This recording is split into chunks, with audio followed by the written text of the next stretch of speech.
Bismillahirrahmanirrahim. Qala rabbi shrah li sadri wa yassir li amri wahlul 'uqdatam min lisani yafqahu qawli. Allahumma iftah 'alaina hikmataka wanshur 'alaina min khazaini rahmatika ya arhamar rahimin. Rabbi yassir wa la tu'athir. Rabbi tamim bil khair. Allahumma salli ala sayyidina Muhammad. Allahumma salli ala sayyidina Muhammad. Allahumma salli ala sayyidina Muhammad. Assalamualaikum warahmatullahi wabarakatuh kepada semua sahabat-sahabat saya yang dirahmati Allah Subhanahu Wa Taala sekalian. Jadi welcome back to channel Suwangi Atar. Jadi hari ini saya nak membicarakan perihal iaitu tentang tanda-tanda malam Lailatul Qadar. Ada orang kata Lailatul Qadar. Dia sepatutnya Lailatul Qadar. Okey. Apa nama tu yang dibahaskan dalam kitab-kitab tanda-tanda malam Lailatul Qadar ni kadang-kadang kita ketahui dan ada juga yang disembunyikan oleh Allah Ta'ala. Bukan 100% kita tahu. Kadang-kadang mungkin 50% saja kita tahu. Okey, sekarang ni saya tahu ramai yang orang kata agak macam tak rasa bulan Ramadan. Sebab apa? Sebab semayang tarawih kat rumah, kita berpuasa kat rumah, tidak ada bazar Ramadan. Jadi jangan risau. Jangan, kita kena wujudkan rasa Ramadan tu ada dalam rumah ni. Ibarat macam beberapa tahun lepas kita berpuasa Ramadan. Jangan kita rasa sedih. InsyaAllah mungkin ada hikmah yang terbaik untuk kita, Allah Ta'ala bagikan pada kita. Kadang-kadang orang kata benda Ustaz tak rasa pun suasana hari raya ataupun suasana Ramadan tu. Sebab biasa bunyi mercun waktu bersahur ni tak ada. Jadi kita jangan fikir tentang itu. Sebab zaman Rasulullah pun tidak ada mercun, tidak ada bazar Ramadan.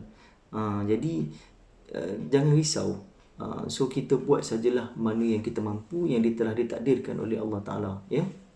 Okey, saya nak bahas kat sini dalam satu kitab iaitu keutamaan surah Al-Qadr. Kita tengok balik. Bismillahirrahmanirrahim. Inna anzalnahu fi lailatul qadr wa ma adraka ma lailatul qadr. Lailatul qadri khairum min alfi syahr. Tanazzalul malaikatu warruhu fiha biizni rabbihim min kulli amr. Salamun hiya hatta matla'il fajr. Okey, surah Al-Qadr ni kalau tengok balik dalam Ubay bin Ka'ab meriwayatkan bahawa Rasulullah sallallahu alaihi wasallam berkata, barang siapa membaca surah Al-Qadr akan diberikan pahala seperti orang yang berpuasa Ramadan dan menyemarakkan malam Lailatul Qadar. Pahala dia sangat besar. Ya. Dan juga Husin bin Abi Al-A'la meriwayatkan dari Abu Abdullah radhiyallahu an, barang siapa membaca surah Al-Qadr dalam suatu ibadah fardu, maka diserukan, wahai hamba Allah, dosamu yang lalu diampuni, kerana itu mulailah amal kebajikanmu di dunia ini. Maka sesiapa yang baca surah Al-Qadr tadi, maka akan diampuni segala dosa-dosa dia. Dosa kecil, dosa besar tak diampuni Allah Ta'ala kecuali taubat nasuha. Dosa-dosa kecil saja. Kita jangan ingat, jangan ingat bila kita baca ni dosa besar terampun, tapi dosa besar tetap ada, kena bertaubat nasuha. Okey, dalam satu riwayat pula iaitu Abu Ja'far radhiyallahu anhu berkata, barang siapa membaca surah Al-Qadr secara terang, kalau siapa baca surah Al-Qadr secara terang tadi seperti pejuang di jalan Allah. Siapa baca surah Al-Qadr tadi dalam keadaan yang terang, kuat, maka dia telah berjuang ke jalan Allah Ta'ala. Okey, barang siapa membacanya dengan suara pelan, seperti orang yang menumpahkan darahnya di jalan Allah. Siapa yang baca surah Al-Qadr ini dalam keadaan yang pelan-pelan, maka iaitu dia telah menumpahkan darahnya ke jalan Allah Ta'ala. Dan juga barang siapa membaca 10 kali, maka 1000 dosanya terhapus. Siapa yang baca 10 kali, maka 1000 pahalanya terhapus. Jadi amalkan surah Al-Qadr ni tiap-tiap kali dalam solat. Kalau tak nak dalam solat pun tak apa, tapi sebelum tidur ataupun bila-bila masa saja kita kena baca surah Al-Qadr ni. Ya.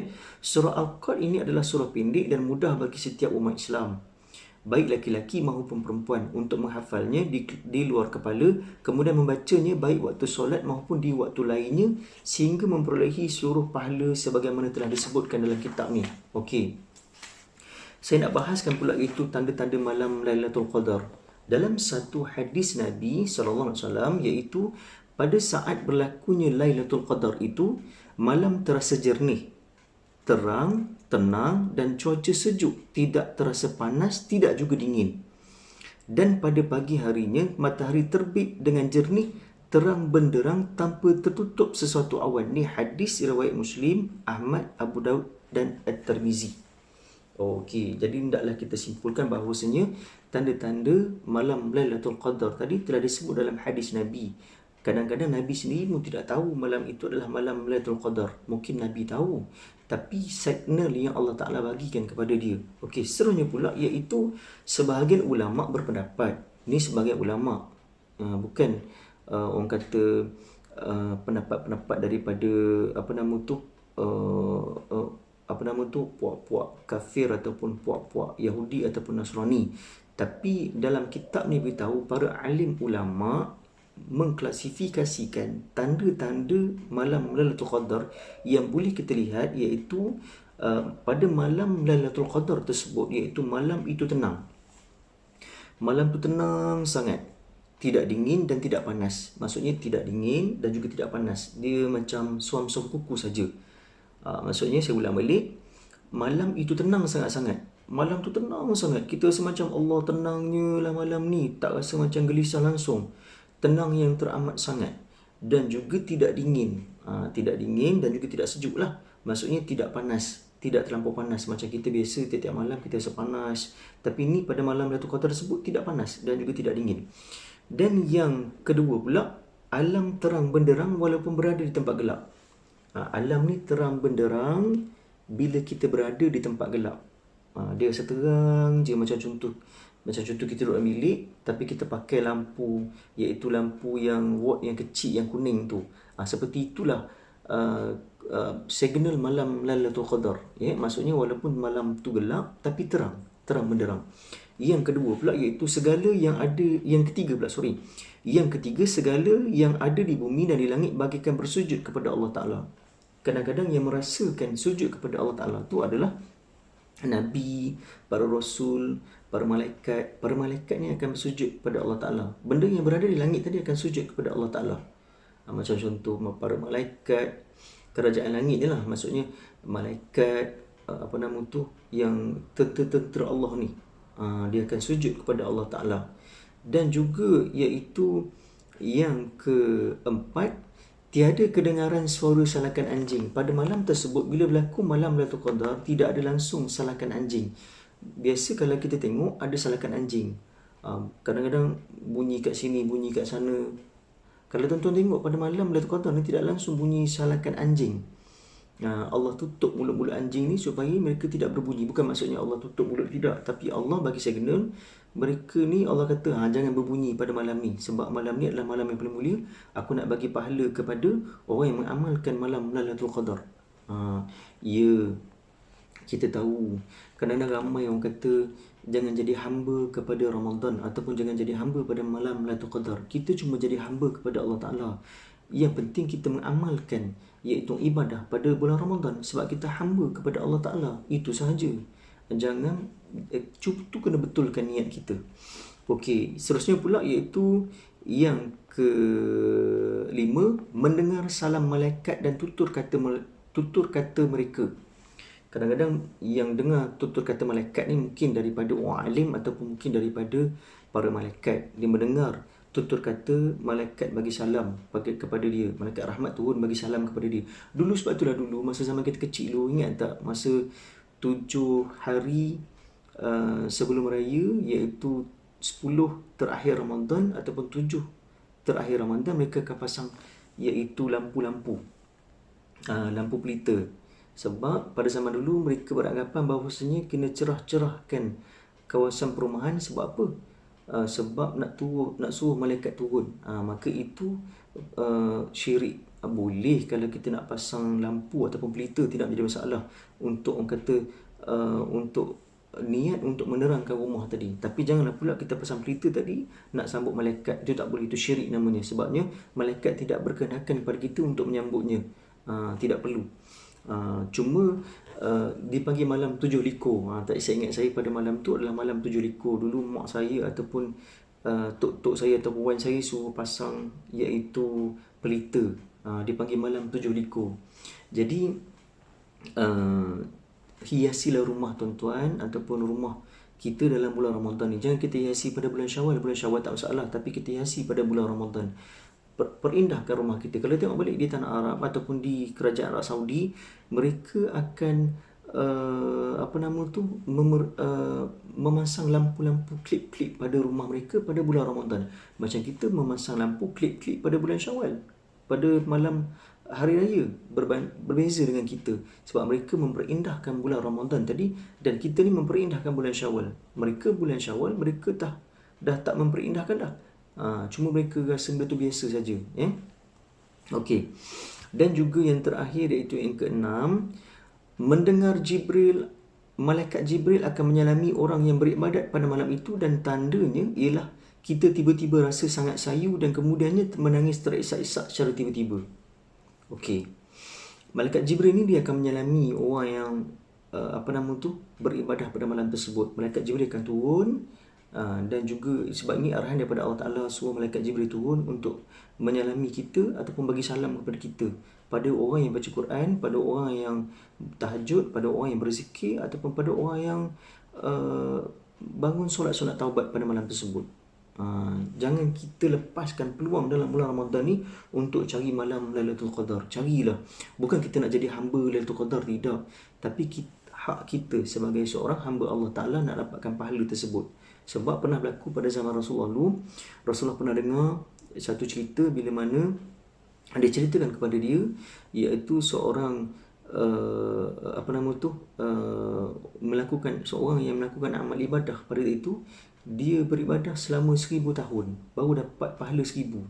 Jadi pada ketika itu dia berdoa kepada Allah Ta'ala. Allah Ta'ala perkenankan doa dia bahawasanya, umat kamu wahai Muhammad, aku akan bagi iaitu malam untuk mereka beribadat sekejap saja. Pada malam Lailatul Qadar dia akan dapat iaitu pahalanya 1000 bulan.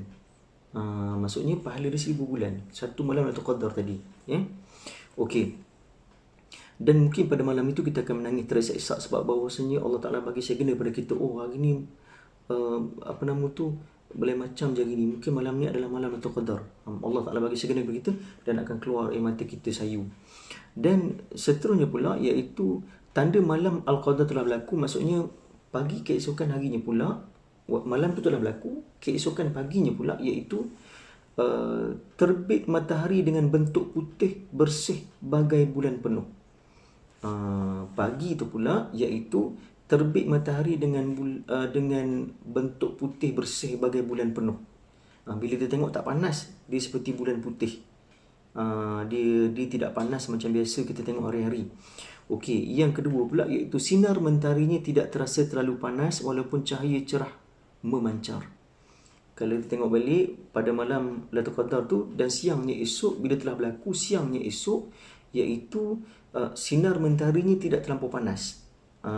Dia tak terik. Biasa-biasa bila kita jemur, kulit kita akan jadi perit. Tapi bila berlaku malam Lailatul Qadar, siang tu esok, kulit kita tidak perit. Okey. Dan juga yang ketiga, alam dan udara terasa begitu bersih dan segar. Bila kita serup, bila keesokan harinya pula, bila kita bangun tidur, udara tu rasa segar dan rasa bersih sangat-sangat. Sebab pada malam tu adalah malam Lailatul Qadar. Siang ni pula tu, ya. Dan juga yang keempat, terasa seperti diperkenankan segala doanya. Bertuah bagi mereka yang beramal ataupun melakukan amal ibadah pada malam Lailatul Qadar. Bila mana mereka melakukan amalan pada malam Lailatul Qadar tadi, bila mana orang kata terasa doa dia diperkenankan oleh Allah Ta'ala, malaikat sambut. Bagaimanapun pahala ibadat pada malam Al-Qadar akan tetap mendapat ganjaran daripada Allah Ta'ala, biarpun tandanya tidak dapat dilihat dengan mata kasar. Sebenarnya tujuan disembunyikan malam Lailatul Qadar ni ialah banyak hikmah sebenarnya, supaya kita tidak berusaha mencarinya, ya. Meningkatkan ibadat pada semua malam untuk menguji keimanan Islam terhadap janji Allah Subhanahu Wa Taala, ya. Jadi kita tengok balik, bersamalah kita mengimarahkan 10 malam terakhir Ramadan dengan beribadat kepada Allah Ta'ala secara ikhlas dan penuh keimanan. Mudah-mudahan kita mendapat kurniaan Allah SWT yang kelebihan pahalanya melebihi 1000 bulan atau 83 tahun umur kita. Ibarat macam kita beribadat 83 tahun, pahala 1000 tadi, 1000 bulan tadi. Tapi janganlah kita sekadar mencari malam Lailatul Qadar, tapi hendaklah kita menghiasi tiap-tiap malam dengan melakukan amal ibadah. Terkena pada malam tersebut, bertuah kita. Sebab doa sangat diperkenankan. Kalau mereka, bila malam Lailatul Qadar berlaku pada malam itu, Kita nak minta apa? Nak minta poligami, kita nak minta bermadu, kita nak minta apa nama tu, disihatkan tubuh badan, anak yang bijak, anak yang cerdik, anak yang cergas, ya, murah rezeki, naik pangkat, maka doa kita akan diperkenankan oleh Allah Ta'ala. Dan bila kita memohon untuk mohon dan solat sunat taubat, maka Allah Ta'ala terima taubat kita. Walaupun taubat tadi adalah taubat nasuha, Allah Ta'ala terima taubat kita dan ganjaran pahala dilipatkan pada kita. Jadi insya-Allah moga kita jadikan sebagai satu amalan, dan kita tengok balik tanda-tanda ni, dia adalah tanda-tanda malam Lailatul Qadar, dan juga Allah Ta'ala bagi nikmat pada kita dan juga pahala pada kita pada malam yang kita amalkan malam Lailatul Qadar tadi. Jadi insya-Allah sekadar itu saja. Insya-Allah kita bertemu lagi untuk vlog-vlog yang akan datang. Jadi jangan lupa subscribe dan juga like dan juga share dan juga komen. Dan saya rasa sekadar itu saja. Wabillahi taufiq wal hidayah. Wassalamualaikum warahmatullahi wabarakatuh. Dan insya-Allah selamat berpuasa dan selamat beramal pada malam Lailatul Qadar, dan selamat beramal pada malam-malam, tiap-tiap malam dalam bulan Ramadan.